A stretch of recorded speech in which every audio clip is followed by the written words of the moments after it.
हमारे देश का असली नाम क्या होना चाहिए? इंडिया या भारत? क्या इंडिया नाम हमारी पहचान के लिए सही है या फिर भारत ही हमारी असली आत्मा को दर्शाता है? दोस्तों, भारत कोई साधारण शब्द नहीं, बल्कि हजारों साल पुरानी सभ्यता की पहचान है। वेदों में भारत वर्ष का जिक्र मिलता है, जहाँ इसे भरत वंश से जोड़ा गया है। महाभारत और विष्णु पुराण में भी पूरे उपमहाद्वीप को भारत वर्ष कहा गया है। मौर्य और गुप्त साम्राज्य के दौरान भी भारत नाम का ही प्रयोग किया गया था। तो फिर ये इंडिया नाम आया कहाँ से? इंडिया नाम यूनानी और फारसी स्रोतों से आया, जहाँ सिंधु नदी को इंडस कहा गया। अंग्रेजों ने हमारे देश को इंडिया कहा और हमने इंडियंस बना दिया। 200 साल की गुलामी ने इस नाम को हमारी पहचान बना दिया, लेकिन क्या यह हमारी असली पहचान है? सोचिए, हम उस नाम से जाने जाते हैं जो हमारी संस्कृति से नहीं बल्कि हमारे दास्ता के दौर से जुड़ा हुआ है।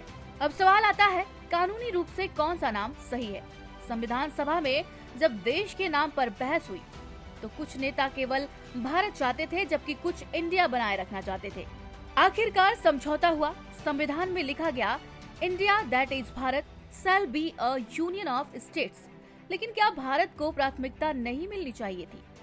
आज जब मोदी सरकार भारत नाम को आगे बढ़ा रही है तो कुछ लोग इसे राजनीति से जोड़ रहे हैं, लेकिन असली सवाल ये है कि क्या हमें अपनी पहचान तय करने का भी हक नहीं है?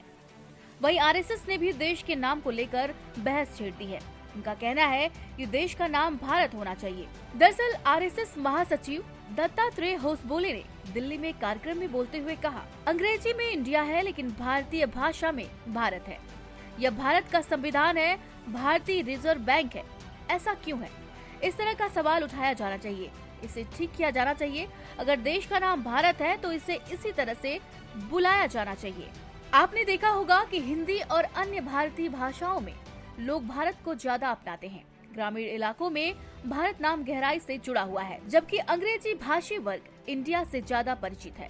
साथ ही अगर हम आत्मनिर्भर भारत की बात कर रहे हैं, अगर हम अपनी संस्कृति और विरासत को महत्व दे रहे हैं, तो क्या हमें अपने नाम को भी आत्मनिर्भर नहीं बनाना चाहिए? अब ये सवाल उठता है कि क्या अंतर्राष्ट्रीय स्तर पर इंडिया को हटाना सही होगा? संयुक्त राष्ट्र, विश्व बैंक, IMF जैसी संस्थाओं में इंडिया नाम पंजीकृत है। पासपोर्ट, मुद्रा, सरकारी अनुबंध, सब जगह इंडिया लिखा है।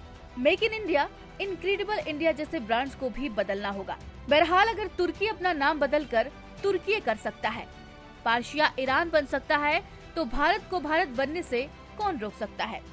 क्या हमें अपनी जड़ों से जुड़कर भारत नाम को अपनाना चाहिए या फिर औपनिवेशिक विरासत के प्रतीक इंडिया को बनाए रखना चाहिए?